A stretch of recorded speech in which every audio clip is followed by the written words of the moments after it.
मध्य प्रदेश के हरदा जिले में गोवर्धन पूजन के दिन एक अनोखी परंपरा देखने को मिली। यहाँ पे जलती हुई आग के ऊपर पालतू पशुओं को कुदवाया गया और ऐसी मान्यता है कि ऐसा करने से साल भर तक जानवरों को किसी भी तरीके से बीमारी नहीं होती है।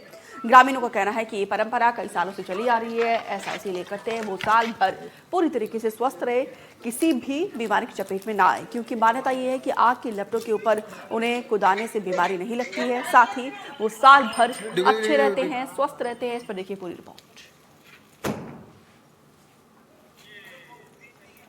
दिवाली के अगले दिन पड़वा के रोज, हालांकि तिथि डबल होने के कारण कई जगह एक दिन पूर्व और कई जगह आज गोवर्धन पूजन की जा रही है। अन्नकूट का दिन है आज के दिन, और आज के दिन मान्यता है कि जो घर में जानवर गऊ बैल या जो भी जानवर पालते हैं, हम उनको आग के ऊपर से कुदाते हैं ताकि उनको साल भर कोई बीमारियां ना हो। ये प्रथा पूर्वजों के जमानों से चली आ रही है और इसकी मान्यता है कि ये हर साल आयोजित की जाती है। साथ ही पूरे ग्राम में, पूरे जिले में आज गोवर्धन पूजन की जा रही है, धूमधाम से पूजन की जा रही है, जिसमें ढोरवेलों को सजाकर आग से कुदाकर और गांव के मुख्य गलियों से निकाला जाता है, जिसमें सभी ग्राम के लोग शामिल होते हैं। कई जगह भव्य रूप से बेलगाड़ी रैली या ट्रैक्टर रैली की प्रतियोगिताएं भी की जाती है, जो हर साल लगातार की जा रही है। एनडीटीवी के लिए हरदा से आनंद गौर की रिपोर्ट। लक्ष्मी पूजन के बाद दूसरे दिन जब अन्नकूट रहता है, उस दिन सुबह ढोरवेलों को अग्नि पर से इसलिए कुदाया जाता है ताकि वह साल भर स्वस्थ रहे, उन्हें किसी प्रकार की कोई बीमारी ना हो।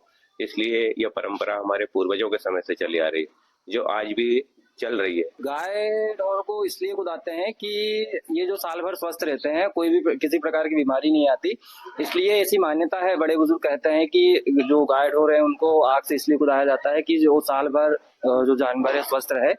श्योपुर से खबर है जहां पे बेखौफ रेत माफिया की गुंडागर्दी देखने को मिली है। विजयपुर इलाके में फिल्मी स्टाइल में दबंगई सामने आई है। टीआई और एसटीएफ की गाड़ी को 10 किलोमीटर तक दौड़ाया गया है। बिजपुरी गांव में टीआई और एसटीएफ की गाड़ी को रोका गया। लाठी डंडे पत्थर लेकर रास्ते में खड़े नजर आए परिजन। एसटीएफ और टीआई पर हमले की कोशिश की गई है। टीआई और एसटीएफ जान बचाकर दोनों अधिकारी भागते हुए दिखे। बेखौफ रेत माफिया की गुंडागर्दी देखिए। विजयपुर इलाके में फिल्मी स्टाइल में इनकी दबंगई सामने आई है। टीआई और एसटीएम की गाड़ी को 10 किलोमीटर तक दौड़ाया है। बिजपुरी गांव में टीआई और एसटीएम की गाड़ी को रोका गया है। लाठी डंडे पत्थर लेकर रास्ते में खड़े नजर आए परिजन। एसटीएम और टीआई पर हमले की कोशिश की गई और इस दौरान टीआई और एसटीएम जान बचाकर दोनों अधिकारी भागते दिखे। बेखौफ रेत माफियाओं की गुंडागर्दी, ये दोनों तस्वीरें हम आपको दिखा रहे हैं। तस्वीरों में देखकर आप अंदाजा लगा सकते हैं कि यहाँ पे रेत माफियाओं के हौसले किस कदर बुलंद है। देखिए, ये हमला किसी छोटे मोटे कर्मचारी पर नहीं किया गया है, बल्कि टीआई और एसडीएम एक आला दर्जे के अधिकारियों के साथ इस तरीके से सलूक यहाँ पे रेत माफियाओं के द्वारा किया गया है। और यहाँ पर देखिए, फिल्मी स्टाइल में एक नहीं दो नहीं बल्कि 10 किलोमीटर तक गाड़ी को दौड़ाते हुए नजर आए। सिटी सेंटर में बात करेंगे अब मंदसौर की, जहां पे दीपावली पर शरारती तत्वों का आतंक देखने को मिला है। संजीत नाका ओवर ब्रिज पर की आतिशबाजी, पटाखे जलाकर घरों की छतों पर फेंका गया। रहवासी के विरोध करने पर भागे युवक, आरोपी की तलाश में जुटी है पुलिस।